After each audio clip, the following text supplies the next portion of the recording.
శ్రీమాత్రే నమః. నమస్కారం. సద్గురు జ్యోతిష్యాలయం నుండి మీ అందరికీ కూడా శుభాకాంక్షలు. ఈ సంవత్సరం 2025 సెప్టెంబర్ 7వ తారీఖున సంపూర్ణ చంద్రగ్రహణం వచ్చింది. మరి ఈ యొక్క చంద్రగ్రహణ సమయంలో మనం ఏం చేయాలి, చేయకూడదు, ఈ చంద్రగ్రహణం అంటే ఏంటి, ఏ రాశి మీద వచ్చింది, ఏ విధమైనటువంటి ఫలితాలు ఉంటాయి, ఏ విధమైనటువంటి పరిహారాలు చేసుకోవాలో ముందు మనం చంద్రగ్రహణం గురించి తెలుసుకుంటాం. చంద్రగ్రహణం అంటే ఏంటి, అసలు వైదిక జ్యోతిష్ శాస్త్రంలో దీని గురించి ఏం చెప్పారు, ఖగోళ శాస్త్రంలో ఏం చెప్పారు. కొంతమంది వితండవాదులు ఆ గ్రహణం రోజు మేము ఇవన్నీ చేస్తాం, అవన్నీ చేస్తాం, ఇవన్నీ లేవంటుంటారు. వీటన్నిటికీ ఏమైనా ప్రమాణం ఉందా, లేదా ఏదైనా అస్ట్రాలజర్స్ మాత్రం చెప్తూ ఉంటారా అని చూసుకుంటే, ఖగోళ శాస్త్రంలో చంద్రుడు భూమిని చుట్టూ తిరుగుతాడు, భూమి సూర్యుని చుట్టూ తిరుగుతుంది. కొన్ని ప్రత్యేక సందర్భాల్లో భూమి సూర్యుడు చంద్రుడు మధ్య వస్తారు కాబట్టి అప్పుడు భూమి మీద నీడ చంద్రుడు పడుతుంది కాబట్టి దాన్ని చంద్రగ్రహణం అంటారు. చంద్రుడు పూర్తిగా భూమి నీడలోకి వెళ్తే సంపూర్ణ చంద్రగ్రహణం అంటారు. కొంత భాగం మాత్రమే వెళ్తే అర్ధ చంద్రగ్రహణం అంటారు. నీడ కాకుండా కేవలం భూమి వెలుతురు తక్కువ అయ్యే ప్రాంతానికి వెళ్తే పైన చంద్రగ్రహణం అంటారు. వైదిక జ్యోతిష్ శాస్త్రంలో దీని ఏం చెప్పబడింది, చంద్రగ్రహణం రాహుగ్రహం లేదా కేతుగ్రహం వల్ల సంభవిస్తుంది. రాహు చంద్రుని మింగడం అంటే గ్రహించడం అంటారు, దాన్ని వెలుతురు తగ్గుతుంది. చంద్రుడు మనసు భావోద్వేగాలు వీటి మీద కూర్చుంటారు కాబట్టి చంద్రగ్రహణ సమయంలో చాలా ప్రభావితాలు ఉంటాయని చెప్తారు. సరే, ఈ చంద్రగ్రహణం వచ్చినప్పుడు మనం ఏం చేయాలి, ఏమి చేయకూడదు, ఆహార పానీయాలన్నీ కూడా మానేయాలన్నమాట. సూక్ష్మ క్రియలు ఎక్కువ అవుతూ ఉంటాయి కాబట్టి ఆ సమయంలో ఆహారం మానేస్తే చాలా మంచిది అంటారు.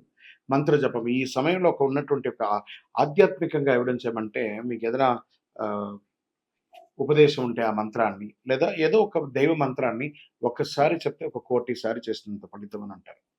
ఇంకా పారే జలంలో కానీ లేదా చెరువులో కానీ దేంట్లో కూర్చొని అందులో గొంతు వరకు నిలబడి కూడా చక్కగా జపం చేస్తే ఇంకా విశేషం అంటారు. గ్రహణం తర్వాత తల స్నానం చేయడం, ఇల్లంతా కడిగి శుభ్రం చేసుకొని చక్కగా దీపారాధన చేయడం, భోజనాది కార్యక్రమాలు చేయడం అంటారు. వైదిక జ్యోతిష్ శాస్త్ర ప్రకారం ఎప్పుడు వచ్చింది గ్రహణం, ఎన్ని గంటలకు వస్తుంది, ఎన్ని గంటలకు పడుతుంది, ఎన్ని గంటలకు వదులుతుంది అనేది మనం చూస్తాం. సెప్టెంబర్ 7 రాత్రి 9:58 గ్రహణమే ప్రారంభమైపోతుంది. దానికి ఒక 2-3 గంటల ముందే గ్రహణ శూల స్టార్ట్ అవుతుంది.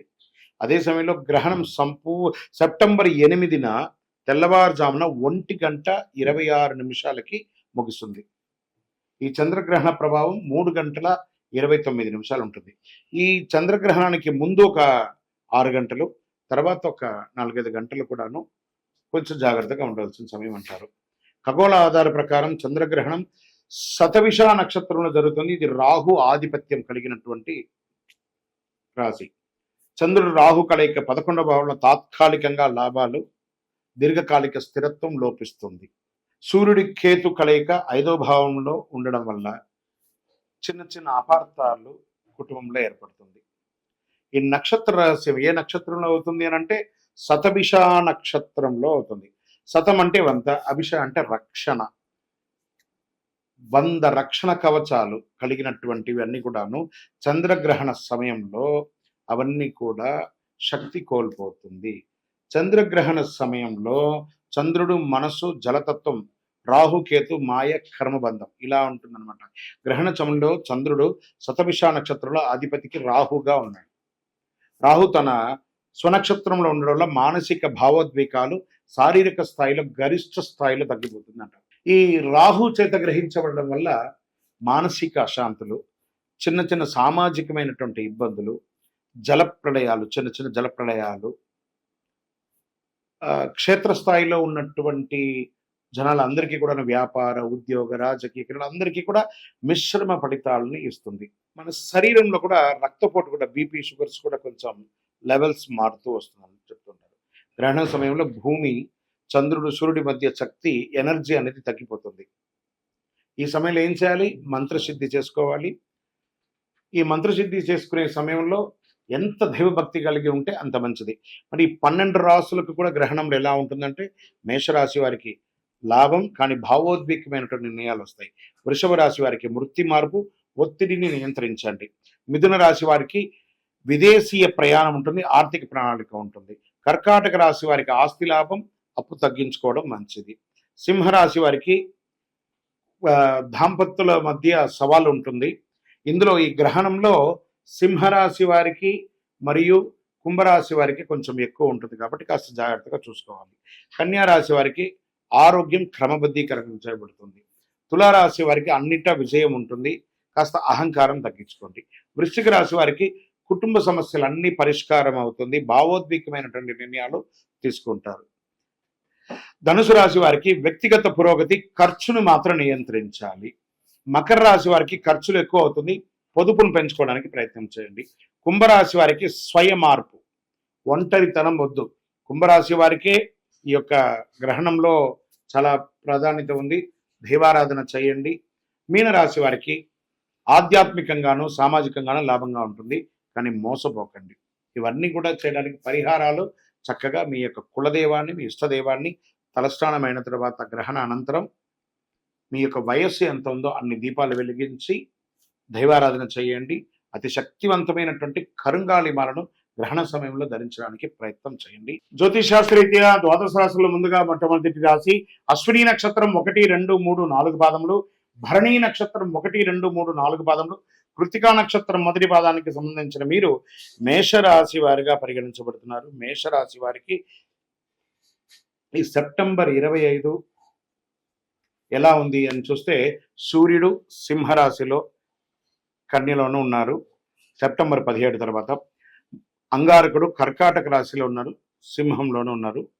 గురువు మిథునంలోను, శుక్రుడు సింహంలోను, శని కుంభంలో వక్రీకరించి ఉన్నారనమాట. ఇది యొక్క ఫలితం ఎలా ఉంటుందంటే వృత్తి వారిగా తీసుకుంటే ఉద్యోగస్తులకి, ఐటీ నాన్ ఐటీ ఉద్యోగులకి ప్రమోషన్స్ అండ్ కొత్త ప్రాజెక్టులు వచ్చే అవకాశాలు ఉన్నాయి. ప్రభుత్వ ఉద్యోగాలకి పై అధికారుల యొక్క సహకారం ఉంటుంది. పనిచేస్తున్నటువంటి వారితో కూడా సహకారం ఉంటుంది, కానీ స్ట్రెస్ కూడా ఉంటుంది. కాస్త వ్యాపారస్తులకి ఎలా ఉంటుందంటే కొత్త ఒప్పందాలు చేసే అవకాశాలు బాగున్నాయి సెప్టెంబర్ మాస ద్వితీయంలో. తర్వాత పార్ట్నర్షిప్ వ్యాపారం కూడా కొంచెం కలిసి వచ్చే ఉన్నాయి. పాత స్టాక్స్ అంతా కూడా డేట్స్ అంతా క్లియర్ చేస్తుంది. ఇంటర్నేషనల్గా మీ యొక్క వ్యాపారాన్ని పెంచుకోవడానికి లేదా ఫ్రాంచైజ్ మోడల్లో మీ యొక్క వ్యాపారాన్ని పెంచుకునే అవకాశాలు బాగున్నాయి.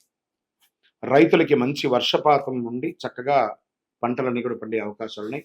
షేర్ మార్కెట్ మాత్రం కాస్త మిశ్రమ ఫలితంగా ఉంది. ఇక కుటుంబానికి వచ్చినప్పటికీ భార్యాభర్తల మధ్య చిన్న చిన్న గొడవలు, అపార్థాలు, సంతాన విషయంలో వాళ్ళ చదువులో మంచి ఫలితాలు ఉంటుందని కూడా చెప్పచ్చు.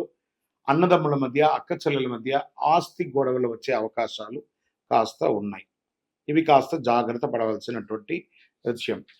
కోర్టు వ్యవహారాలు కొంచెం అవకాశాలు ఉన్నాయి, జాగ్రత్త పడండి. వాహనం నడిపేటప్పుడు చాలా జాగ్రత్త. మీ యొక్క బీమా కానీ లేదా మీరు యొక్క ఇంటి నిర్మాణం కోసం పర్మిషన్స్కి అప్లై చేసిన వాళ్ళందరూ కూడా జాగ్రత్త పడండి అని కూడా చెప్పడం జరుగుతుంది. విద్యార్థులకి పోటీ పరీక్షల్లో విజయం, విదేశీయ విద్యార్థులకు వీసాల ద్వారా ఉన్న ఇబ్బందులన్నీ తొలగిపోతుందని చెప్పచ్చు. కళాకారులకి మంచి అవకాశాలు ఉన్నాయి. మీడియా రంగం వారికి కొత్త అవకాశాలు, గౌరవం కూడా పొందే అవకాశాలు బాగా ఉన్నాయి. ఆరోగ్యానికి వచ్చేటప్పటికి కాస్త రక్తపోటు, బీపీ వంటివి, కంటి సమస్యలు ఇవన్నీ కూడా ఉన్నాయి అవకాశాలు, జాగ్రత్త పడండి. మరి ఈ నెల తీసుకోవాల్సినటువంటి కొన్ని సూచనలు ఉన్నాయి. రంగు ఎరుపు, పసుపు, కలిసి వచ్చే దిశ తూర్పు దిశ. ఈ నెలలో మీకు శుభదినాలంటే 2, 5, 9, 17, 23, 28. ఈ నెల మీకు చంద్రాష్టమం అంటే 12 మరియు 13వ తారీఖున జాగ్రత్తగా ఉండాలి. ఈ 2 రోజులు ఎవరి దగ్గర కూడాను మాట్లాడేటప్పుడు, సంతకాలు పెట్టేటప్పుడు జాగ్రత్తగా ఉండాలి. లక్కీ నంబర్ 5 అని కూడా చెప్పచ్చు. హనుమాన్ చాలీసా పారాయణం చేయండి. చక్కగా హనుమంతుడికి ప్రదక్షిణం చేయండి, ఒక 19 ప్రదక్షిణాలు. ఆదివారం ఆదిత్య హృదయం సూర్యారాధన చేయండి. అందులోనూ ఇంకనూ మీ యొక్క వ్యక్తిగతంగా మీరు ఏం చేయాలంటే మీ వయస్సు ఎంత ఉందో అన్ని సంఖ్యతో కూడినటువంటి దీపాన్ని, నువ్వుల నూనె దీపాన్ని మీ యొక్క ఇష్టదైవంలో, కులదైవం దేవాలయంలో వెలిగించండి. ఇంకనూ మీకు కలిసి రావడానికి అతి శక్తివంతమైనటువంటి 48 రోజులు పూజ చేసి అందించడానికి సిద్ధంగా ఉన్న ఈ కరుంగాళి మాలను వేసుకోవడం వల్ల గ్రహదోషం తొలగి ఆరోగ్యంగా, ఐశ్వర్యంగా ఉంటారు. విజయోస్తు.